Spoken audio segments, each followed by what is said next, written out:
Hi everyone.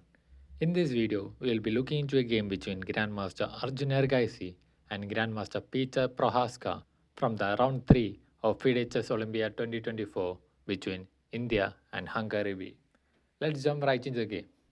Arjun Erigaisi starting with the white pieces go for 1 c4.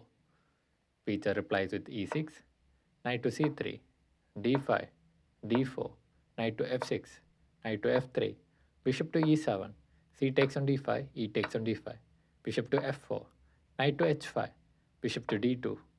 Peter goes for castling, e3, knight to f6, bishop to d3, knight on b to d7, queen to c2, c6, g4, knight to e4, h4, rook to e8, g5, f5, g takes on f6 and pass on move.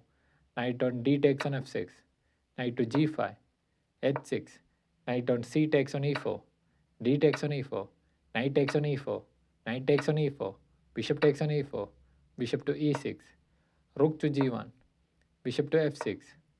Erigaisi goes for long castling, queen to e7, bishop to g6, rook on e to d8, bishop to c3, a5, bishop to f5, bishop takes on a2, rook to g6. So if you look at this position, after 24 moves, match is pretty much balanced.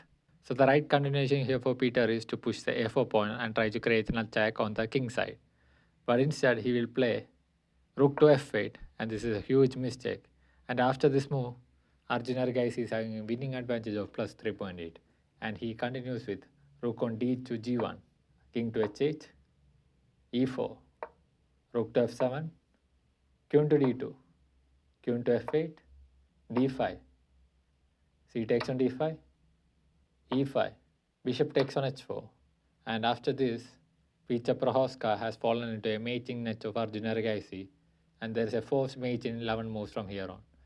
And if you count the material, Peter is upon 2 points of material up, and Erigaisi's bishop on f5 is hanging, but he doesn't care about it, and he played a brilliant move which is e6, attacking the rook and asking the rook what do you want to do next, whether you have to go and capture the bishop or what.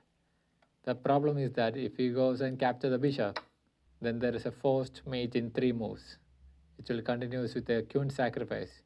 Queen takes on h6 with check, king to g8, rook takes on g7 with check, queen takes on g7, and queen takes on g7, checkmate. So, foreseeing this, Arjun Erigaisi was willing to sacrifice his bishop. But Peter was smart enough to not fall into this trap, and he instead played rook to f6, trying to block the bishop from eyeing the king. And Erigaisi, he is anyway pushing the pawn, and he decided to push the pawn once again, e7, asking the queen whether you have to take it. And the queen accepts the pawn. And after this move, now there's a forced mate in 3 moves. And I want you to pause this video for a moment and try to figure out the forced mate in 3 moves for Arjun Erigaisi to end the game in a checkmate. Kudos if you are able to figure out the forced mate in 3 moves for Arjun Erigaisi. And it starts with the queen sacrifice. Queen takes on h6 with check. And there is only 2 options. Either the king can move to g8 or accept the sacrifice. If the king decides to move to g8, then what happens next is rook takes on g7 with check, queen takes on g7, and queen takes on g7, end in mate. Not accepting the sacrifice will not end well, and accepting the sacrifice also will not end well. And in the game, Peter decided to accept the sacrifice and he played g takes on h6. Now Peter Prohaska is 11 points of material up, and this game is going to end in a checkmate in just 2 moves. And Arjun continues with rook takes on h6 with check. There's only one more remaining, which is queen to h7, and Arjun finishes the game with rook takes on h7, checkmate. And it was in this position, after 34 moves into the game, Peter Prohaska got checkmated by Arjun Erigaisi.